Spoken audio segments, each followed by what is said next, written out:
नमस्कार, मैं हूं सानिया और आप देख रहे हैं डे न्यूज। खबरों की शुरुआत करने से पहले आइए एक नजर डालते हैं उन खबरों पर जो बनी है आज की सुर्खियां।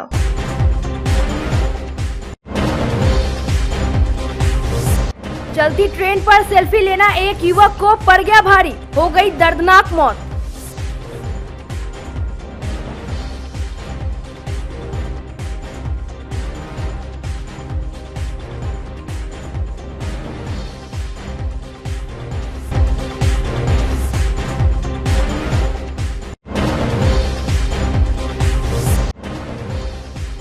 एक पार्टी विशेष का झंडा और विधायक का प्लेट लगाकर कार सवार युवकों ने खबड़ा इलाके में दिखाई दबंगई। ग्रामीणों के जुटते गाड़ी छोड़ सब हो गए फरार। कार को जब्त कर पुलिस ने युवकों की शुरू कर दी तलाश।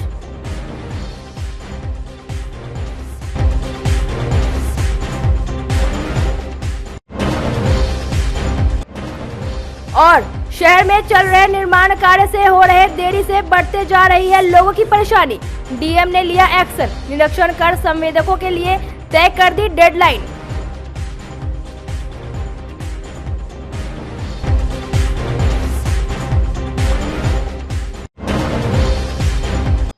तो ये थी आज की सुर्खियां और अब खबरें विस्तार से। मुजफ्फरपुर में चल रहे स्मार्ट सिटी के धीमे काम से परेशान सिर्फ शहरवासी नहीं, अधिकारी भी हो रहे हैं। गुरुवार को डीएम सुब्रत कुमार सेन ने प्रशासनिक अधिकारियों के साथ निर्माण कार्य का निरीक्षण किया। सबसे पहले खुदीराम बोस स्टेडियम के पास अतिक्रमण कर रखे निर्माण सामग्री को देख डीएम ने एजेंसी को जमकर फटकार लगाई और 5 मार्च तक डीएम आवास से लेकर हेड पोस्ट ऑफिस चौक तक का काम कंप्लीट करने का आदेश दिया। इसके बाद इमली चट्टी सरकारी बस स्टैंड गुजराती मोहल्ला होते हुए डीएम का काफिला मेहंदी हसन चौक के बाद ब्रह्मपुरा चौक पहुंचा, जहां डीएम ने संवेदक को मैन पावर बढ़ाकर जल्द से जल्द काम पूरा करने का निर्देश दिया। इसके बाद अधिकारियों ने बैरिया बस स्टैंड में शुरू हुए G+4 स्ट्रक्चर के साथ चार्जिंग पॉइंट, रेस्टोरेंट, यात्रियों के बैठने और ठहरने की व्यवस्था का निरीक्षण किया। डीएम ने बताया कि शहर में अतिक्रमण कार्यों से सख्ती से निपटा जाएगा। सबसे पहले पूरे शहर में माइकिंग की जाएगी। पहली दफा उन्हें नोटिस किया जाएगा, दूसरी दफा उनका फाइन काटा जाएगा और तीसरी दफा उन पर एफआईआर कर कानूनी कार्रवाई की जाएगी। साथ ही स्मार्ट सिटी के कार्यों को डेडलाइन से पहले काम को कंप्लीट करना होगा, नहीं तो उन्हें फाइन कर ब्लैक लिस्ट कर दिया जाएगा। देखिए, स्मार्ट सिटी का विभिन्न कार्य चल रहा है, जिसमें कि जो रोड्स का काम है उसमें आप लोग देख रहे हैं कि एसटीपी का काम होना है और मेन जो पाइपलाइन डलनी है, मैनहोल बनना है, वो उस रोड के बीच में ही बनना है। तो उसमें काम चल रहा है। हम लोग बिल्कुल टाइमलाइन फिक्स कर रहे हैं कि कौन से रोड के स्ट्रेच को कब तक कंप्लीट करना है और रोड के स्ट्रेच को, एक रोड के स्ट्रेच को कंप्लीट करेंगे तभी स्मार्ट सिटी की टीम जो है दूसरे रोड के स्ट्रेच पर फर्दर काम शुरू करेगी। ये आज हम लोग बिल्कुल टाइमलाइन के साथ जो स्मार्ट सिटी के सीजीएम हैं और उनके नीचे के जितने इंजीनियर्स हैं उनको हम लोग स्पष्ट कर दे रहे हैं। नगर आयुक्त साहब इसकी मॉनिटरिंग करेंगे और उसके हिसाब से हम लोग काम कराएंगे और अगर जो टाइमलाइन कोई फॉलो नहीं करेगा तो एजेंसी के ऊपर हम लोग पेनल्टी लगाएंगे। अगर स्मार्ट सिटी के इंजीनियर्स इसको फॉलो कराने में कोई अपनी शिथिलता प्रदर्शित करेंगे तो हम लोग उनके ऊपर भी कार्रवाई करेंगे। ये आज हम लोग बहुत स्पष्ट कर देने जा रहे हैं। इसके अतिरिक्त एक बहुत ही खूबसूरत जो बस स्टैंड यहाँ पर बनेगा अत्याधुनिक सुविधाओं के साथ, उसका भी काम शुरू हो गया है, तो उसको भी अभी हम लोग देखेंगे। जो बैरिया का बस स्टैंड है जिस वजह G+4 स्ट्रक्चर बनेगा, इलेक्ट्रिक व्हीकल के चार्जिंग की व्यवस्था रहेगी, रेस्टोरेंट वगैरह और जो आने वाले यात्री रहते हैं उनके रहने और रुकने की व्यवस्था रहेगी, उसका भी काम शुरू हुआ है, उसकी भी मॉनिटरिंग की जाएगी और स्मार्ट सिटी के काम को समय से हम लोग पूरा कराएं, ये हम लोग की प्रायोरिटी रहेगी। डेडलाइन में हमेशा डिले होता रहा है, वो हम लोग आगे देखेंगे। आज हम लोग एक एक चीज़ को देख रहे हैं, नगर आयुक्त साहब भी हैं और हम लोगों का बिल्कुल ये प्रयास रहेगा, मेरा और नगर आयुक्त का, कि टाइम से हम लोग सारे प्रोजेक्ट्स को कंप्लीट कराएं। शिक्षा विभाग के अपर मुख्य सचिव के पाठक के द्वारा बिहार के शिक्षकों को अपशब्द कहने का विवाद थमने का नाम नहीं ले रहा है। अब मुजफ्फरपुर के एक अधिवक्ता विनोद कुमार ने गुरुवार को के पाठक के खिलाफ सीजेएम कोर्ट में मुकदमा दर्ज कराया है। मुकदमे में शिक्षकों को गाली देने और उनको सार्वजनिक रूप से अपमानित करने का आरोप लगाते हुए आईपीसी की धारा 500 और 504A के तहत परिवाद दर्ज कराया गया है। दायर परिवाद में शिक्षा विभाग के अपर मुख्य सचिव IAS के पाठक को आरोपी बनाया गया है।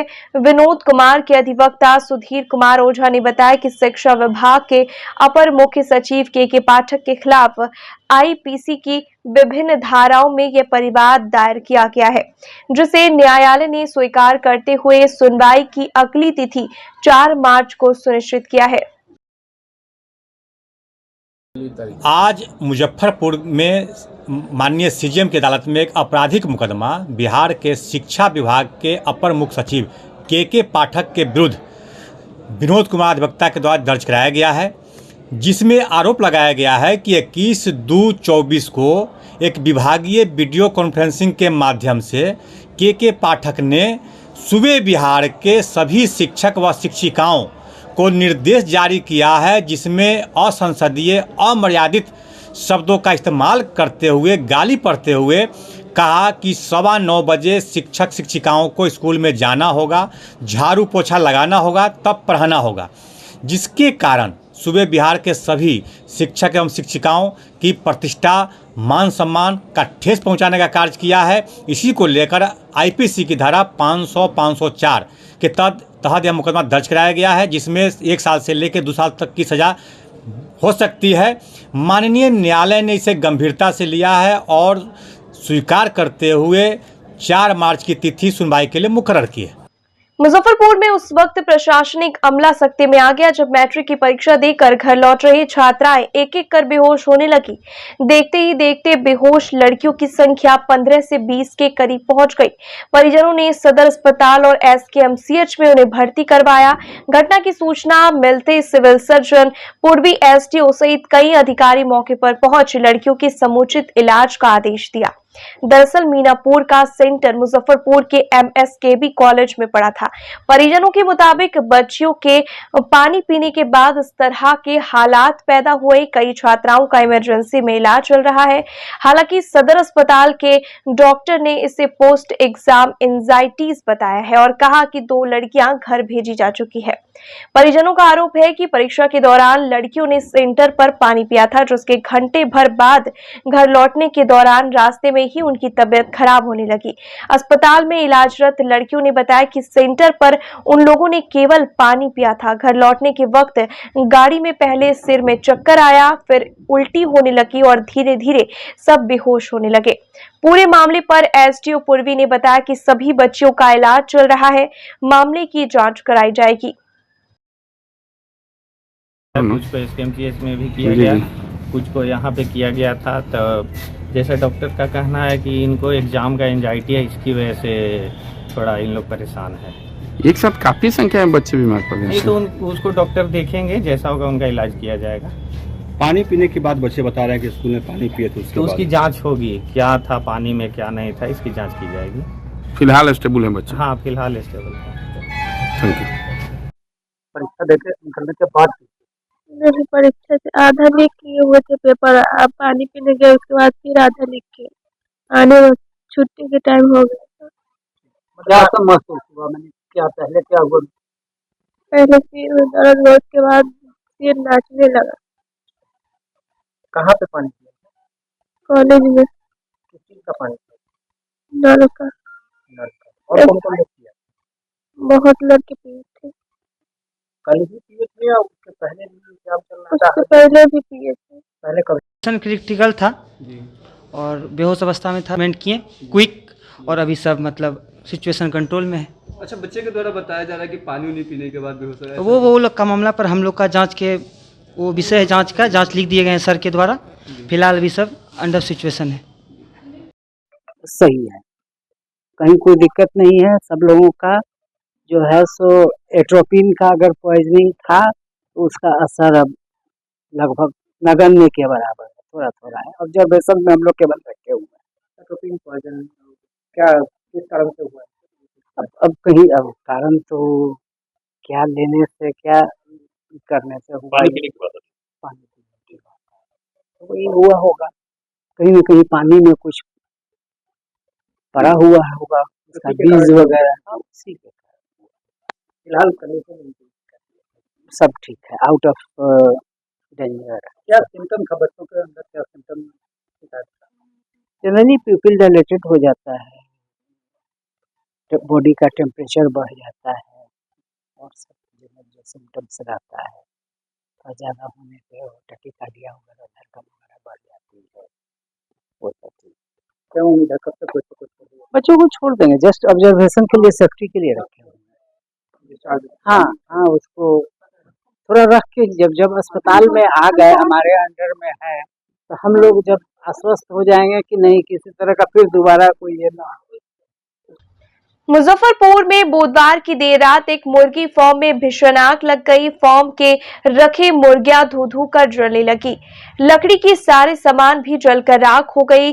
घटना के दौरान पीड़ित परिवार में जहां कोहराम मच गया, वहीं मौके पर अफरा तफरी मची रही।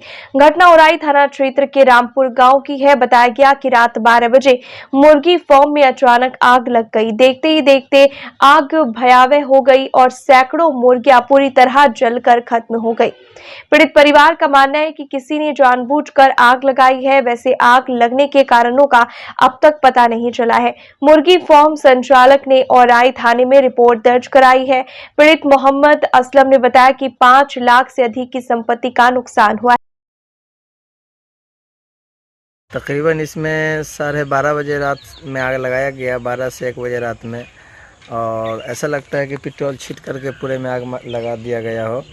और इसमें 1 लाख से ऊपर का तकरीबन छत ढालने वाली लकड़ी सब थी और बांस वगैरह, और कुछ दाना भी था इसमें मुर्गी का, और मुर्गी भी था, 5-7 कुंटल मुर्गी भी था। और अचानक से इसमें कोई आग लगा दिया और हम लोग भुताने की बहुत कोशिश किया और बहुत लोग भी यहाँ पर आया भुताने के लिए, लेकिन हम लोग आग पर काबू नहीं पा सके और पूरा जल के राख हो गया। सरकार, और बहुत सारा मेरा आम का दरख्त और शीशम वगैरह का पेड़ है जो झड़क करके जो है ख़त्म हो गया और उम्मीद नहीं है कि वो बचेगा। तो सरकार से निवेदन है कि हमारी इस नुकसान में मदद करे। तकरीबन 5-7 लाख रुपए के नुकसान में है। सरकार से निवेदन है वो हमारी मदद करे। आज भी हमारे समाज में इस तरह के लोग हैं जो कन्या जन्म पर अधिक खुशी नहीं जाहिर कर पाते।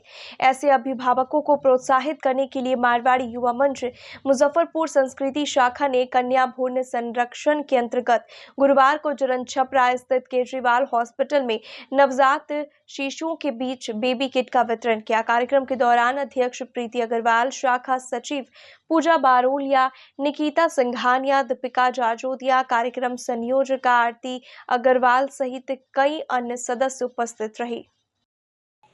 मारवाड़ी युवा मंच मुजफ्फरपुर संस्कृति शाखा द्वारा केजरीवाल हॉस्पिटल में हम लोगों ने कन्या भ्रूण संरक्षण के तहत नन्हे बच्चियों के बीच हम लोग ने बेबी किट बांटा, जिसमें हम लोग अध्यक्ष प्रीति अग्रवाल, सचिव पूजा बोलिया, कार्यक्रम संयोजक पूर्व अध्यक्ष पायल अग्रवाल और निकिता और दीपिका जाजोदिया मौजूद थी और हमारी पीआरओ गरिमा अग्रवाल भी मौजूद थी। ये कार्यक्रम हम हर साल करते हैं और हम लोग कन्या भ्रूण संरक्षण का ये प्रोग्राम आगे भी करते रहेंगे। गुरुवार को जन स्वराज के संस्थापक प्रशांत किशोर की आवाज को जन जन तक पहुंचाने के उद्देश्य से जन स्वराज के मुजफ्फरपुर महानगर अध्यक्ष संजय केजरीवाल के नेतृत्व में चौखट आपका सेवक आपका कार्यक्रम के तहत सामूहिक प्रयास पदयात्रा निकाली गई। सरैयागंज टावर चौक स्थित महात्मा गांधी की प्रतिमा पर पुष्प अर्पित कर महाराजा अग्रसेन मार्ग सूता पट्टी का भ्रमण किया गया और प्रशांत किशोर के संदेश को एक एक दुकान एवं घरों में रहने वाले लोगों को दिया गया। जवाहरलाल रोड आर्य समाज मंदिर के बगल में संजय केजरीवाल के आवास पर पहुंचकर एक सामूहिक प्रयास पदयात्रा का समापन हुआ। संजय केजरीवाल ने बताया कि इस यात्रा का उद्देश्य प्रशांत किशोर के विचारों को जन जन तक पहुंचाना है। मुजफ्फरपुर महानगर क्षेत्र के अंतर्गत हमारे जन स्वराज के सभापति आदरणीय सकलदेव बाबू, हमारे जिलाध्यक्ष आदरणीय इंद्रभूषण सिंह अशोक जी और तमाम महिला जिलाध्यक्ष, सभी सैकड़ों हजारों कार्यकर्ताओं के साथ आज हम लोगों ने एक सामूहिक प्रयास पदयात्रा का शुभारंभ किया।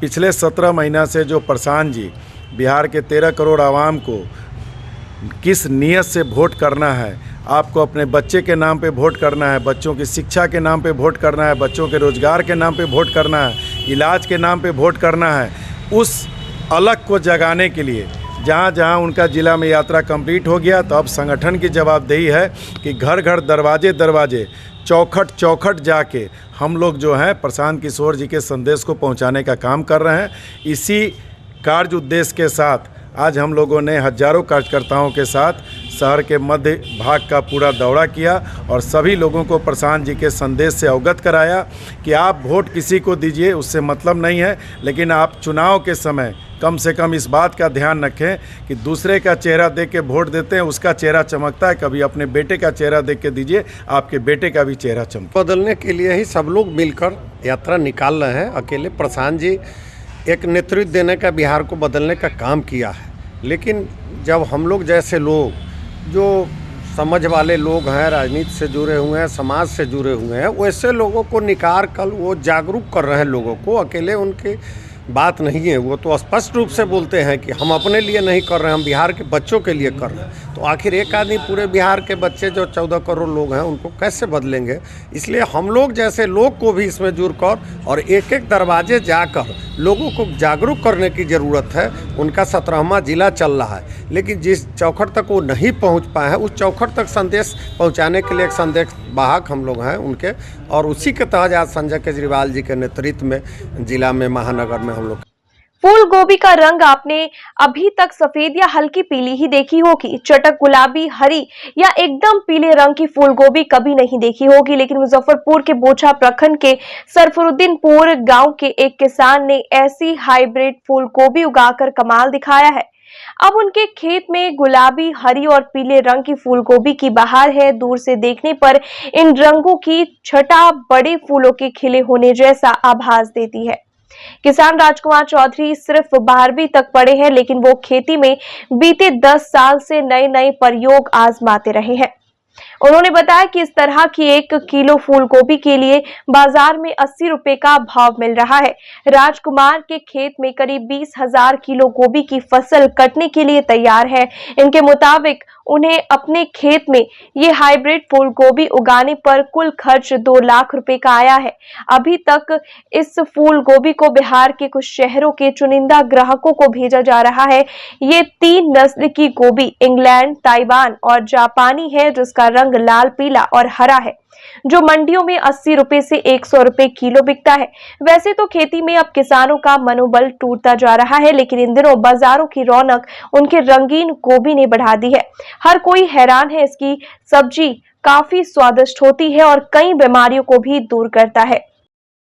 ये खेती बाड़ी जो है हमारी मिसेज पिंकी देवी, जो आगा खान और आपके जीविका NGO से जुड़ी हुई है, और इसमें जो है हम लोग विदेशी मूल की खेती करते हैं, जिसमें लाल गोभी है, पीला गोभी है, हरा गोभी है, यानी 5 प्रकार का कलर का जो है गोभी है, जिसमें कार्बोहाइड्रेट प्रचुर मात्रा में मिलता है। और इसका मार्केट प्राइस अभी हमारे पास जो है से 5 कलर में आपका जो है से एक इंग्लैंड की प्रजाति है, ताइवानी है और जापानी प्रजाति है। यानी जी जी जी जी इसमें जो है से कार्बोहाइड्रेट बासा का मात्रा बहुत ज़्यादा होता है, जिससे आपको कैंसर के रोग के प्रति रोग रोधक क्षमता है इसमें। ये गोभी जो हो गया आपको, ये इंग्लैंड ब्रोकली के नाम से जाना जाता है। तीनों गोभी को क्या क्या बोला जाता है? यानी रेड गोभी है वो इंग्लैंड ब्रोकली के नाम से जाना जाता है, और एक जो है ग्रीन गोभी है जो जापानी गोभी के नाम से जाना जाता है, और एक जो है से आपका जो है से रेड गोभी है। रेड गोभी जो है और पीला गोभी, इसको जो है से हम लोग ताइवानी प्रजाति के नाम से जानते हैं। खाने में क्या होता है? खाने में इसका अत्यधिक पनीर के तरह जो है काफ़ी उम्दा स्वाद होता है, चिमरापन इसमें ज़्यादा होता है जी, और स्वास्थ्य के लेके इसमें जो है से काफ़ी मिनरल विटामिन प्रचुर मात्रा में इसमें मिलता है। कब बोते हैं? इसको जो है नवंबर में हम लोग जो है से नर्सरी डालते हैं, और दिसंबर में इसको जो है 24 दिन 25 दिन बाद जो है इसका जो है से हम ट्रांसप्लांट कर देते हैं, और फरवरी के 2nd वीक से जो है इसकी हार्वेस्टिंग चालू हो जाती है। अब फरवरी में काटना है? जी जी सर जी। क्या प्राइस पड़ता है? अभी इसका जो होलसेल प्राइस 80 रुपये केजी का है, जबकि जनरल गोभी का अभी काफ़ी मार्केट गिरा हुआ है, वो 2 रुपये केजी बिकता है। जबकि यही अगर उम्दा किस्म हम लोग लगाते हैं तो 80 रुपये केजी का होलसेल है, रिटेल में 100 से 120 रुपये किलो का। मुजफ्फरपुर हाजीपुर रेलवे ट्रैक के बीबीगंज गुमती नंबर 2 के पास गुरुवार की दोपहर एक युवक को चलती ट्रेन में सेल्फी लेना भारी पड़ गया। उसे अपनी जान गंवानी पड़ी। सेल्फी लेते हुए युवक का पांव फिसल गया और वह ट्रेन के नीचे आ गया। मौके पर ही उसकी मौत हो गई। मृतक की पहचान सीतामढ़ी जिले के रुन्नी सैदपुर के बलीगढ़ निवासी मोहम्मद रोजिद का 22 वर्षीय पुत्र मोहम्मद औरंगजेब के रूप में हुई। सूचना पर मौके पर पहुंचे जीआरपी और सदर थाने की पुलिस ने छानबीन करने के बाद शव को पोस्टमार्टम के लिए मेडिकल भेज दिया। जानकारी के मुताबिक पाटलिपुत्र दरभंगा पैसेंजर ट्रेन से औरंगजेब अपने घर रुन्नी सैदपुर जा रहा था। ट्रेन के गेट पर खड़े होकर वह सेल्फी लेने लगा। इसी दौरान दर्दनाक हादसा हो गया। आए दिन इस तरह का घटना होता रहता है, लेकिन जीआरपी थाना के लोग बहुत एक्टिव रहते हैं और उनके एक्टिव रहने के कारण आज बहुत सारा सिस्टम को सुधारा गया है इस रेलवे लाइन पे। और जो भी यहाँ पर ही लोग आते हैं जाते हैं, बहुत लोग एक्टिव रहते हैं, बहुत ही प्रशंसा के लोग हैं। और जो भी जीआरपी लोग के लोग हैं, बहुत अच्छे लोग अपना अपना ड्यूटी करते हैं, कहीं कोई दिक्कत नहीं है। ये यात्री कहीं का है, वो ट्रेन से गिर गया है। हम लोग स्थानीय लोग हैं, यहाँ के निवासी हैं। मेमो ट्रेन था शायद, हाँ। और मैं आया तो देखा कि भाई बहुत सारा से भीड़ लगा हुआ था। यंग लड़का है, बहुत दुख हुआ। इस तरह की घटना नहीं होनी चाहिए, अगर हुआ तो बड़ी। हम लोग को जानकारी मिली थाना से, एक लड़का सेल्फी के दौरान ट्रेन से कट के क्षतिग्रस्त हो गया है। तो हम लोग आए हैं, विधिवत जो कार्रवाई होती है जीआरपी रेल थाना मुजफ्फरपुर से कार्रवाई कर रहे हैं। क्या ये सेल्फी ले रहा था? ऐसे तो पब्लिक के द्वारा पता चला था। क्या बताया पब्लिक? तो सेल्फी के दौरान ट्रेन आ रही थी, चपेट में आ गया है। रहने वाला कहाँ का है? अभी तो हम लोग को पूर्ण रूप में पता नहीं चला है, लेकिन परिजन से संपर्क कर रहे हैं। आगे अब तो जैसा होगा बताया जाएगा। मृतक का क्या उम्र रही होगी लगभग? वो तो आपके सामने है, देखते हैं। आगे से पोस्टमार्टम के लिए? हाँ, पोस्टमार्टम के लिए कार्रवाई कर रहे हैं। मुजफ्फरपुर सदर थाना क्षेत्र के खबरा में एक एक्सयूवी कार में भाजपा का झंडा और विधायक लिखा हुआ नेम प्लेट लगाकर कुछ युवकों ने दबंगई दिखाने की कोशिश की। कार में पुलिस वाला सायरन बजाकर ग्रामीणों को अपनी हनक दिखाई। स्थानीय लोगों का आरोप है कि युवक ने पिस्टल भी तान दी। मामला बढ़ता देख मौके पर ग्रामीणों की भीड़ जुट गई। पब्लिक से घिरता देख तीनों युवक कार छोड़कर भागने लगे। इस बीच लोगों ने युवक पर पत्थर चलाते हुए कार में तोड़फोड़ शुरू कर दी। थोड़ी देर के लिए मौके पर अफरा तफरी मच गई। घटनास्थल के आसपास लगे सीसीटीवी कैमरे में पूरी वारदात कैद हो गई है। सूचना पर पहुंची सदर थाने की पुलिस ने स्थिति को संभाला। पुलिस ने कार जब्त कर सीसीटीवी फुटेज के आधार पर आरोपियों की तलाश शुरू कर दी है। स्थानीय लोगों का आरोप है कि 3 युवक अपना गिरोह बनाकर खबरा इलाके में दबंगई दिखाते हैं। सदर थानेदार अस्मित कुमार ने बताया कि सीसीटीवी से सभी को चिन्हित कर आगे की कार्रवाई की जा रही है। सुबह में पहले यहाँ पुल पे आया है, हम लोग के गाड़ी रोक के। उसके बाद ना प्रियांशु कुमार, उसके साथ कैटी था और उसका और भी दोस्त था, हम नहीं पहचाने हैं। ठीक है, एक्सयूवी 500 से। हाँ, वो हुटर बजा के सायरन बजा के पुलिस वाला आया है। उसके बाद यहाँ पे गाड़ी रोका है, किसी का नाम लेके नहीं, हम लोग के घर की तरफ देख के गाली भारी पड़ा है। उसके बाद फिर उसके 1-1.5 घंटा बाद उसके बाद फिर आया है वहाँ आगे फ्लिपकार्ट हब के पास, वहाँ आया है, वहाँ रुक के फिर गाली भारी पड़ रहा था सबको। बार बार पिस्तौल निकालने का वो कर रहा था, पिस्तौल निकाल लिया है मारने के पर्पज से, लेकिन मारा नहीं है उस समय। फिर वहाँ पे उसको समझा बुझा के सब भेज दिया है। उसके बाद फिर तीसरी बार हम लोग वहाँ रेजोनेंस के पुल के पास खड़े थे, वहाँ पे आया है, गाड़ी से उतरा है। उसके बाद धक्का धुक्की किया है, गाली गलौज कर रहा था। उसके बाद जबरन हाथ पकड़ के गाड़ी में बैठा रहा था। और ये हम मेरे मामा हैं सुधांशु, ये उन्हीं को। और ये पिस्टल निकाल के तान दिया है गोली मारने के लिए। तो पिस्टल निकाला, वैसे ही ग्रामीण लोग आ गए हैं, वो लोग पकड़े हैं उसको, तब पिस्टल रख लिया है, उसको भागने का उसका प्रयास किया है। गाड़ी निकाला, बैक किया है, उतने में सब लोग पथराव करने लगा है पब्लिक लोग, और भाग रहा था। आगे से एक आदमी मारा है ईटा, तो गाड़ी रुका है। उसके बाद वो लोग पैदल मतलब उतर के भाग गया है। किसके हाथ में पिस्टल था? पिस्टल था कैटी के हाथ में। कितने लोग थे उस गाड़ी में? उस गाड़ी में थे 3 लोग। 3 लोग जी। इतना ये हुआ कि पब्लिक के द्वारा जो है ना सूचना दिया गया थाना को कि कुछ अज्ञात गांव का लड़का लोग गाड़ी से जो है गांव के ही लड़का को जो है ना गाली गलौज कर रहा है, मारपीट कर रहा है। उसके बाद फिर ये लोग उसको घेर के जो है ना घेरना चाहा, तो उसके बाद थोड़ा उग्र हो गया। उग्र के बाद पब्लिक जुट गई, जिसके बाद वो लोग अपना मारपीट करने लगा, जिसमें ग्रामीणों द्वारा ही गाड़ी को जो है मतलब हाँ क्षतिग्रस्त किया गया है और लड़का जो है ना भाग गया है। उसके दोनों गांव के ही हैं? हाँ, दोनों अगल बगल गांव के ही मारपीट जो है। मुजफ्फरपुर के खेल मैदानों को अतिक्रमण मुक्त कराने समेत 4 सूत्री मांगों को लेकर गुरुवार को जन विचार मंच ने समाहरणालय में धरना दिया। मंच के प्रवक्ता ने कहा कि जिला प्रशासन के उदासीन रवैये के कारण शहर के सभी खेल मैदानों पर भूमाफियाओं ने अपना कब्जा जमा रखा है, जिसकी वजह से खिलाड़ियों को खेलने के लिए शहर में एक भी मैदान नहीं बचा है। उन्होंने कहा कि कई बार जिला प्रशासन से पत्राचार भी किया गया, एक बार आंदोलन भी किया गया, उसके बावजूद कोई कार्रवाई नहीं की गई। कहा गया कि अगर मांगों पर विचार नहीं किया जाता है तो आंदोलन को जारी रखेंगे। के जितने भी खेल मैदान हैं सभी अतिक्रमण का शिकार हैं। ओरिएंट क्लब खेल मैदान के भूमि को बेचा जा रहा है, वहाँ होटल बन रहा है जो कि गलत है, वो सार्वजनिक संपत्ति है। इसी तरह से शहरी क्षेत्र का सभी खेल मैदान अतिक्रमित किया जा रहा है, बेचा जा रहा है। प्रशासक को लगातार पत्राचार किया जा रहा है।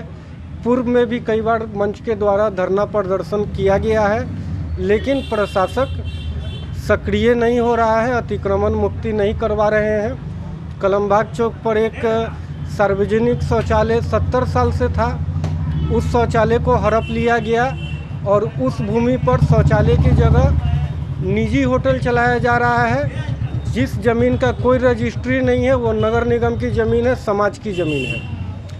हम लोगों ने उस विषय पर जब वहीं धरना दिया तो निगम ने उस जगह पर शौचालय बनवाने के नाम पर 20 लाख रुपया निकासी करके रख लिया और लिखित में फाइल में दे दिया कि हम लोगों ने वहाँ शौचालय बना दिया है, जबकि वहाँ शौचालय नहीं है।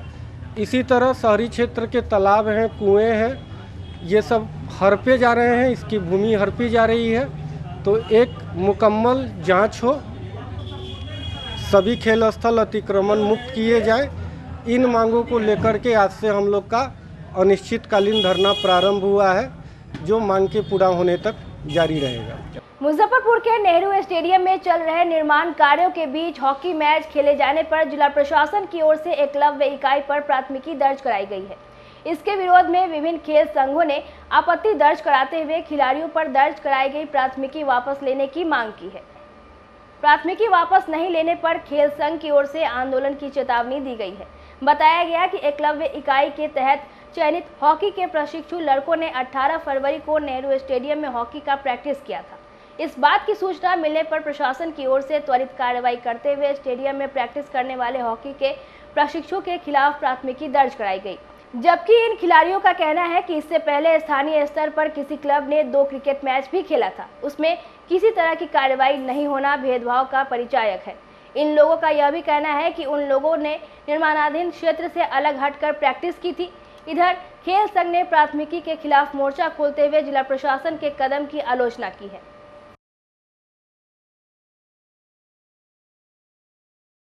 काम हो कहाँ रहा है कुछ जो संतुष्ट हो?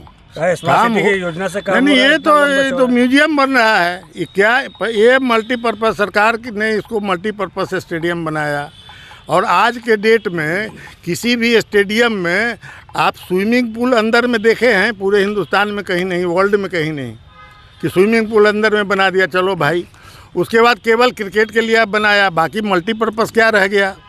आप लाइट, आज तक किसी भी स्टेडियम में लाइट का ये पोल जो है वो अंदर नहीं होता है स्टेडियम के, वो बाहर से होता है।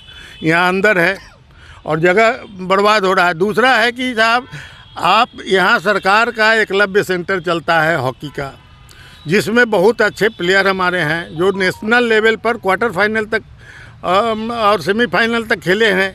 बहुत ही अच्छे लड़के हैं। उनको यहाँ से एक तो हटा दिया गया, स्टेडियम बनाने के नाम पर रहने की व्यवस्था खेल भवन में हुई, लेकिन वो प्रैक्टिस कहाँ करेंगे? 2 साल से उन बच्चों का सही ढंग से प्रैक्टिस नहीं हो रहा है। और एक तरफ आप कहते हैं कि मेडल लाओ, नौकरी पाओ, तो बच्चे बेचारे उनके भविष्य से खिलवाड़ किया जाता है।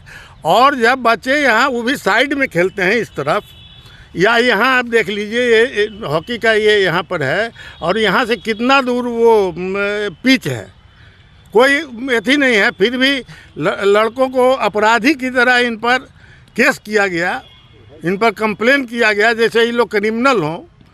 अरे खिलाड़ी कभी भी क्रिमिनल हो ही नहीं सकता जब तक खेल रहा है और एथी है, तब तक आप क्रिमिनल की तरह उस पर, उसके कोच पर जिस कोच के ने कोचिंग दे करके इन लड़कों को राष्ट्रीय स्तर पर पहुंचाया, उस कोच पर आपने अनर्गल आरोप यहाँ का ये कंस्ट्रक्शन कंपनी का मैनेजर लगाता है। तो ये तो केवल ये यहाँ जो चोरी और लूट हो रहा है स्टेडियम के बनने के नाम पर, इसको छिपाने के लिए तरह तरह का प्रोपगंडा और तरह तरह का ये हथकंडा ये लोग अपना रहे हैं।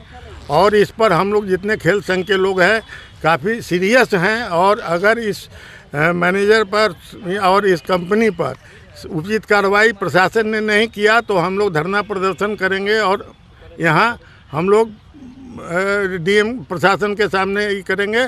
और इस FIR किया गया खेल संघ, उससे लेकर क्या यही अफसोस की बात है कि खिलाड़ी यहाँ प्रैक्टिस, पहले ये लोग खुदीराम बोस में करते थे प्रैक्टिस, उसके बाद फिर यहाँ अपना करने लगे।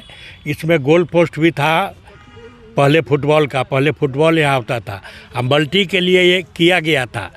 और आप देख ही रहे हैं कि क्या पोजीशन है यहाँ, और जो बच्चा ही खेलने के लिए जो मैदान है और उसी में बच्चा पर आप FIR कर रहे हैं, तो ये कहाँ से शोभा दे रहा है। हो रही हैं देखिए, सब लोगों ने बताया क्या बन रहा है क्या नहीं। मैं तो सचिव बास्केटबॉल संघ हूँ, लेकिन आज तक बास्केटबॉल का ग्राउंड किधर है, कोर्ट किधर बन रहा है, पता नहीं। जबकि मुझे बोला गया था पिछले बार एक मीटिंग में, कलेक्टर साहब बोले कि अक्टूबर में आपको हैंड ओवर कर रहे हैं, लेकिन आज तक वो बना ही नहीं था। हैंड ओवर की बात तो दूर है। और यहाँ खिलाड़ियों के साथ क्या प्रॉब्लम हो रहा है, FIR हो रहा है बच्चों पर, वो क्या आगे करेंगे। स्मार्ट सिटी एक खुशहाली लेके आई, वो आज एक अभिशाप बन चुकी है। एक तरफ बिहार सरकार खेल मंत्रालय को अलग करके खिलाड़ियों को कहती है कि आप उपलब्धि हासिल कीजिए और हम आपको नौकरी देंगे। दूसरी तरफ जो है खिलाड़ियों और उनके कोचेज पर, जो कोच उनको निखारते हैं, एकलव्य हॉकी केंद्र के बच्चे जो हैं, मनोज जी जो उनके कोच हैं, उनके नेतृत्व में राष्ट्रीय स्तर पर क्वार्टर फाइनल सेमीफाइनल तक पहुंचने का काम किया। और आज उन खिलाड़ियों के ऊपर एक डिवार्ड एजेंसी का एक कर्मचारी, मतलब शुद्ध रूप से मैं कहूं दागी कर्मचारी के द्वारा, दागी एजेंसी के कर्मचारी के द्वारा FIR किया जाता है। यह शर्मनाक घटना है, इससे बड़ी शर्मनाक घटना नहीं हो सकती है। आप ग्राउंड में जाके देखे हैं कि वो जो इल्ज़ाम लगा रहे हैं कि यहाँ पे खेला गया, जहाँ पर खेला गया वहाँ कुछ नहीं, जहाँ नहीं खेला गया वहाँ की घास गायब है। ये स्मार्ट सिटी कुबेर का खजाना लूट का केंद्र बन चुका है। मैं आपके माध्यम से जिलाधिकारी महोदय से, चूँकि इनके विषय में जितनी जानकारी मिली है कि आज चारों स्मार्ट सिटी में सबसे उम्दा काम भागलपुर का, और वो इन्हीं के नेतृत्व से वहाँ सफल हो पाया था। मैं आपके माध्यम से उनसे अनुरोध करूँगा कि वो स्टेडियम का आके मुआयना करें और डिवाइडेड एजेंसी को किस आधार पे 7-7 बार उसको जो है बार बार एक्सटेंशन दिया जाता है, और काम को देखें और खिलाड़ी के ऊपर केस करने वाले व्यक्ति के ऊपर अविलंब कार्रवाई करें न्याय संगत, और उस दागी एजेंसी वाले और दागी कर्मचारी को एक सबक सिखाने की ज़रूरत है कि कल जो हमारे देश के बच्चे जो भविष्य हैं, उनको बदनाम और उनके गुरु को बदनाम करने की साजिश रची गई है। हरियाणा के खनौरी सीमा पर पुलिस की गोली के निशाने पर एक किसान की मौत हो जाने पर संयुक्त किसान मोर्चा के देशव्यापी आह्वान पर गुरुवार को मुजफ्फरपुर के कल्याणी चौक पर भी प्रधानमंत्री का पुतला दहन किया गया। मोर्चा के घटक संगठन ने कहा कि 2020 में हुए किसान आंदोलन के दबाव में सरकार ने आश्वासन दिया था कि MSP सहित अन्य मांगों को पूरा किया जाएगा, लेकिन किसानों के साथ विश्वासघात किया गया। जब किसान उन मांगों पर आंदोलनरत है तो सरकार अडानी, अंबानी सहित देशी विदेशी कॉरपोरेटर के साथ खड़ी है और किसानों पर दमन चला रही है। एक किसान की मौत हो चुकी है और कई किसान घायल हैं। नेताओं ने किसानों को MSP की कानूनी गारंटी, स्वामीनाथन आयोग की रिपोर्ट लागू करने, किसानों पर गोली चलाने वाले पुलिस अधिकारी पर कार्रवाई करने सहित अन्य मांगों को अविलंब पूरे करने की मांग केंद्र सरकार से की। इससे पहले मोती झील से जुलूस निकालकर शहर के विभिन्न मार्गों का भ्रमण किया गया। मौके पर AIKMS के राजकुमार राम, राम वृक्ष राम, इस्माइल, AIKF के चंद्रमोहन प्रसाद, भूप नारायण सिंह, नंद किशोर तिवारी, बिहार राज्य किसान सभा के चंदेश्वर चौधरी, शंभू शरण ठाकुर सहित कई अन्य नेता मौजूद रहे।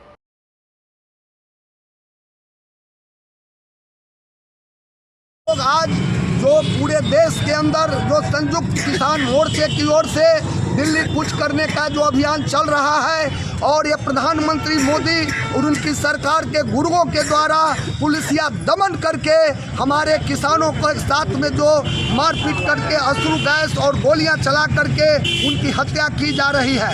इसके बावजूद जब हमारे किसान संगठन के किसान लोग जब दूसरे रास्ते से प्रवेश करके लोकतांत्रिक शांति बनाते हुए दिल्ली में जंतर मंतर पर जाकर के अपनी बात अपनी मांग को रखना चाह रहे हैं, उसके बाद भी वो पूरे दिल्ली के दूसरे इलाकों को भी सील कर रहा है और बात में उलझाकर 3 दिन तक बात हो रही है सरकार के प्रतिनिधियों से, लेकिन एक भी जो मेरा जायज किसान का मांग है वो मानने के लिए तैयार नहीं है। वो किसी तरह से टाल करके उस किसान आंदोलन को दमन करना चाहते हैं। अब आपदा के मुश्किल घड़ी में होमगार्ड जवान भी मोर्चा संभालेंगे। इसे लेकर बिहार में आपदा से निपटने के लिए तैयारी तेज कर दी गई है।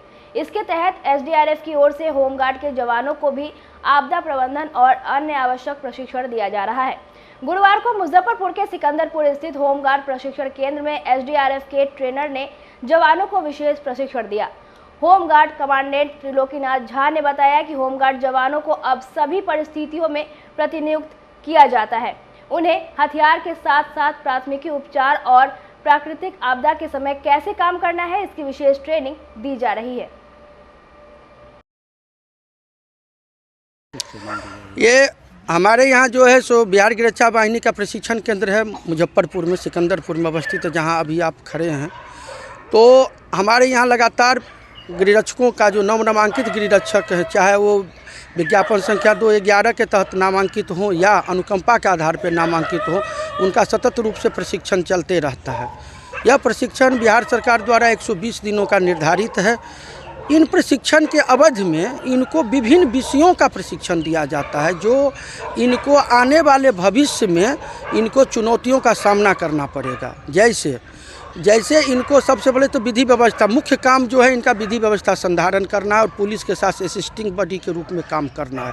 तो विधि व्यवस्था संधारण के लिए इनको काम करना है, जिसके लिए सुबह 5 बजे से मेरा ट्रेनिंग शेड्यूल शुरू हो जाता है और उसके साथ ड्रिल कवायद, उसके बाद फिर हमारा जो है सो राइफल ड्रिल है और पीटी परेड है। उसके बाद दिन में जो है क्लासेज हैं। क्लासेज के अंतर्गत अभी हमारी क्लास चल रही थी सेकेंड सिटिंग में, माने जो आफ्टर मध्याह्न में जो हमारा भोजन के बाद जो क्लास चलता है, इसमें आज आपदा का क्लास चल रहा है। आपदा का क्लास हमारे पास जो रिसोर्सेस हैं, जो हमारे ट्रेनर्स हैं, उस ट्रेनर्स के अंतर्गत भारतीय सेना से रिटायर हमारे जो इंस्पेक्टर रैंक के अधिकारी हैं, उनके द्वारा प्रशिक्षण दिया जाता है। बिहार सरकार इनको अनुबंध पे रिटायरमेंट के बाद रखे हुए हैं प्रशिक्षण के लिए, जिससे कि उच्च गुणवत्ता का प्रशिक्षण इन गृहरक्षकों को मिले। साथ ही हमारे अपने स्पेशल बटालियन के प्रशिक्षक हैं, हमारे कुछ 2-3 गृहरक्षक जो बहुत प्रशिक्षित हैं बिहार की रक्षा वाहिनी से है, और इसके अलावा जो कुछ स्पेशल प्रशिक्षण है, जैसे कि आपदा के अंतर्गत कुछ स्पेशल प्रशिक्षण या फिर आपको फायर का प्रशिक्षण हो गया, या जो नए नए वेपन्स हैं जैसे SLR हो गए, इंसास हो गए, AK-47 हो गए, रिवॉल्वर या पिस्टल हो गए, तो कुछ हमारे पास 303 वेपन्स है और रिवॉल्वर है। इसके अलावा अन्य वेपन्स का ट्रेनिंग हमारे बिहार पुलिस के जो सार्जेंट हैं वो पुलिस लाइन के माध्यम से हम SP साहब से या वरीय पुलिस अधीक्षक महोदय के माध्यम से करवाते हैं। उसके बाद अभी SDRF के तरफ से हमारे प्रशिक्षक आए हुए हैं जो आप देख रहे हैं, उनके द्वारा आपदा का स्पेशल ट्रेनिंग दिया जाता है। फायर फाइटिंग का ट्रेनिंग, हम जिला अग्निशमन पदाधिकारी भी हैं, तो मेरे द्वारा ही अपने पदाधिकारियों को नियुक्त करके फायर फाइटिंग का भी ट्रेनिंग दिया जाता है। इस प्रकार हम इनको विभिन्न क्षेत्रों में ट्रेनिंग देते हैं। बढ़ते साइबर अपराध को देखते हुए माहेश्वरी महिला संगठन की ओर से गुरुवार को मुजफ्फरपुर के मिठनपुरा स्थित एक मॉल कैंपस में साइबर अपराध पर जागरूकता शिविर का आयोजन किया गया, जिसमें साइबर अपराध में हो रही ठगी और उसके बचाव को लेकर नुक्कड़ नाटक के माध्यम से लोगों को जागरूक किया गया। मौके पर उपस्थित संस्था की अध्यक्ष राजश्री दागा ने कहा कि आजकल साइबर अपराध काफी बढ़ गया है। इस शिविर के माध्यम से लोगों को जागरूकता किया जा रहा है ताकि लोग साइबर अपराध का शिकार होने से बच सके। आप ये लोगों को जागरूक कराने के लिए साइबर क्राइम के बारे में बता रहे हैं। हम लोग छोटा सा नुक्कड़ नाटक प्रस्तुत कर रहे हैं। किस इस संगठन का क्या नाम है? माहेश्वरी महिला संगठन। अभी जो कार्यक्रम कर रही है वो किस जिले में चल रहा है? ये प्राय बिहार के सभी जिलों में चल रहा है। अच्छा, आप जो ये कार्यक्रम कर रही है, इससे पहले भी कोई संगठन, इससे पहले भी कोई काम की? हाँ, हम लोग यहाँ पे 20 साल से काम कर रहे हैं और अभी 2-3 सालों से हम लोग समर कैंप भी लगाते हैं बच्चों के मनोरंजन के लिए, और आपके उद्योग टाइप का मेला भी छोटा मोटा लगाते हैं, तीज मेला। कैसा रिस्पांस मिल रहा है? बहुत अच्छा रिस्पांस आ रहा है हम लोग का। साइबर क्राइम का कोई टोल फ्री नंबर जो लोग आपसे जुड़ सके? 1930 www.com cybergovernment.com। Janata Dal United के युवा महानगर अध्यक्ष सह वार्ड 40 के पार्षद मोहम्मद इकबाल हुसैन ने गुरुवार को नगर निगम में एक ज्ञापन देकर आगामी पर्व शब बारात के मद्देनजर शहर के सभी कब्रिस्तानों की साफ सफाई एवं लाइट की व्यवस्था कराने की मांग की है। मोहम्मद इकबाल हुसैन ने बताया कि 25 फरवरी को मुस्लिम समुदाय के प्रमुख पर्वों में एक शब बारात मनाया जाएगा, जिसमें मुस्लिम समुदाय के लोग रात भर जगकर अल्लाह की इबादत करेंगे, मस्जिद और कब्रिस्तान में जाकर अपने पूर्वजों के लिए खुदा से इबादत करेंगे। अभी तक नगर निगम की तरफ से कब्रिस्तानों की साफ सफाई नहीं कराई गई है, जिससे लोग परेशान हैं। ये आज मैं नगर आयुक्त महोदय से को एक ज्ञापन सौंपा हूँ, जो पूरे मुजफ्फरपुर नगर निगम क्षेत्र में जितने भी कब्रिस्तान हैं उसकी साफ़ सफाई को लेकर के और लाइट रोशनी को लेकर के दिया है, क्योंकि यहाँ पे जो ये मुस्लिम समुदाय का बहुत बड़ा पर्व होता है, क्योंकि यहाँ सभी लोग जो इनके पूर्वज गुजर चुके हैं उन सब की मगफिरत के लिए, उनके फातिहा दुरूद खाने के लिए सब लोग कब्रिस्तान पे जाते हैं और उनकी मगफिरत के लिए दुआ करते हैं। तो उस रास्ते में आने जाने में कहीं बहुत सारी जगहों पे अभी रोशनी नहीं है और ख़ासकर कब्रिस्तान की सफाई नहीं हुई है। तो इसीलिए सफाई के लिए हमने ज्ञापन सौंपा है कि इसको किसी भी स्तर पे, युद्ध स्तर पे, क्योंकि अब समय बचा नहीं है, तो इसको साफ़ सफाई करा दिया जाए ताकि सभी समुदाय के लोग भी उसमें आते हैं, सब लोग देखते हैं, हालचाल लेते हैं, तो आने जाने में किसी भी राहगीर को, ज़ायरीन को दिक्कत ना हो। क्योंकि मैं जदयू से युवा का अध्यक्ष भी हूँ, इस नाते हमने अपने वार्ड 40 के अलावा, यानी वार्ड 40 के हम पार्षद भी हैं, सेवक हैं, तो उसके अलावा इसीलिए हम पूरे शहर के लिए दे रहे हैं ताकि शहर में जितने भी कब्रिस्तान हैं सभी की साफ़ सफाई व्यवस्था और लाइट की रोशनी की व्यवस्था की जाए। हम लोग का 25 तारीख को है पर्व शब बारात की रात उसको कहते हैं, जो दुआए मगफिरत की रात होती है। इसीलिए क्या कुछ आश्वासन मिला? अब आश्वासन मिला है कि इसको कल से ही वहाँ पे आदमी भेज करके लाइट की व्यवस्था कराई जाएगी और साफ़ सुथरा सफाई के भी अभियान तेज की जाएगी।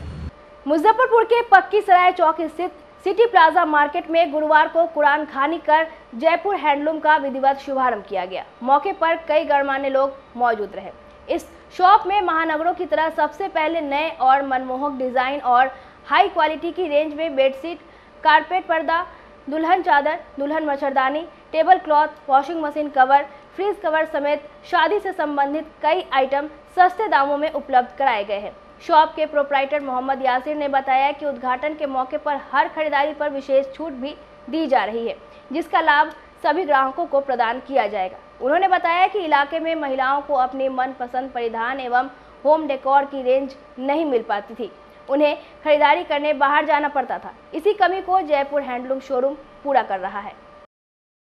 पक्की सराय स्थित सिटी प्लाजा मार्केट है, यहाँ पर एक हैंडलूम से संबंधित दुकान का उद्घाटन किया गया है और दुकान का नाम है जयपुर हैंडलूम।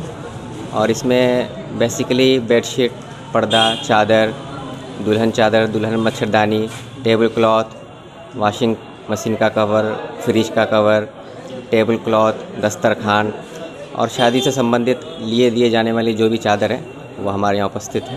लगन का भी खरीदारी करते हैं? और जी हाँ, विशेष लगन के हिसाब से भी हमारे पास बहुत सारा आइटम है। और एक बार सबसे अलग क्या है आपके यहाँ? हमारे यहाँ कॉटन की बेडशीट बहुत सारी जगहों की जो आती है, अहमदाबाद से, जयपुर से, पिलखुआ से, जो बिछाने में काफ़ी आरामदायक भी है, इसका स्पेशलाइजेशन है हमारे पास। इसमें हमारे पास कॉटन में 150 रुपये से लेकर के 1800-2000 रुपये तक का बेडशीट है हमारे पास। जो आइटम कहीं नहीं मिलेगा आपके यहाँ मिलेगा? जी हाँ, बेहतरीन डिज़ाइन का अच्छा अनुपम संग्रह है हमारे पास और विशेष डिज़ाइन का कलेक्शन हमने रखा है यहाँ पर। क्या नाम? यहाँ आज मार्केट में जयपुर हैंडलूम का एक शुभारंभ हुआ है और इसकी विशेषता ये है कि ये लोग इस व्यवसाय में लगभग 40 से 50 साल से हैं। इनके पिताजी जिनका ये दुकान है इस व्यवसाय में है और इनके यहाँ स्पेशलाइजेशन है हैंडलूम में। वैसे शहर के जितने भी मुख्य विक्रेता हैं उनका होलसेल के थ्रू यही यहाँ से वितरण करते हैं। और सबसे बड़ी बात यह है कि आपको बहुत ही सस्ते रेट पे, बहुत ही उचित मूल्य पे हैंडलूम के सारे सामान जो आपके घर से संबंधित हैं वो यहाँ उपलब्ध होंगे। जो लोग हिंदुस्तान की जितनी भी महत्वपूर्ण मंडियाँ हैं वहाँ से ये लोग अपने प्रोडक्ट को आउटसोर्स करते हैं। ये ब्रांडेड, अपना इनका खुद का भी ब्रांड है, अदरवाइज़ भी बिना ब्रांड की भी क्वालिटी के साथ, वारंटी और गारंटी के साथ ये लोग अपने सारे प्रोडक्ट को बेचते हैं। और जिस प्रोडक्ट को ये लोग बेचते हैं उस प्रोडक्ट के पीछे ये अब खड़े भी रहते हैं। किसी तरह की अगर ग्राहक अगर संतुष्ट नहीं है सब उस वस्तु से, उस हैंडलूम की जो भी प्रोडक्ट इन लोगों ने ले रखा है, तो ये उसे एक्सचेंज भी करते हैं और उसको कंपेंसेट भी करते हैं। तो इसलिए थोड़ा सा अनुपम है, थोड़ा सा अनोखा है, थोड़ा सा नया है। और ये शहर में खास करके पक्की सराय चौक पे स्थित ये सराय के ठीक सामने सिटी प्लाजा मार्केट है। इसके ऊपर IK फर्नीचर भी है, जिसका भी उद्घाटन अभी 2-3 महीना पहले ही हुआ था। यहाँ भी बहुत कुछ बहुत सस्ते रेंज में दिया जाता है और आप लोगों ने कवर किया था इसको भी। तो हम चाहते हैं कि शहर के लोगों को ये सूचना मिलनी चाहिए कि उनके पास एक आउटलेट है हैंडलूम का, जहाँ से बेहतरीन चीज़ें बहुत ही उचित मूल्य पे उपलब्ध हैं। आइए और इस विशेष छूट का भी फायदा उठाइए, अपने मित्रों को भी लेके आइए। कहा जाता है penny saved is a penny earn, यानी आपने एक पैसा अगर बचा लिया तो आपने एक पैसा कमा लिया, कहने की बात है। सेम प्रोडक्ट दूसरी जगहों पे भी उपलब्ध हो सकता है, मिल सकता है, लेकिन इस तरह की वारंटी, इस तरह की क्वालिटी और इस तरह के प्राइस पे नहीं मिलेगा। आज की खबरों में बस इतना ही। कल फिर मिलेंगे कुछ नई खबरों के साथ। तब तक के लिए हमें दीजिए इजाजत। नमस्कार।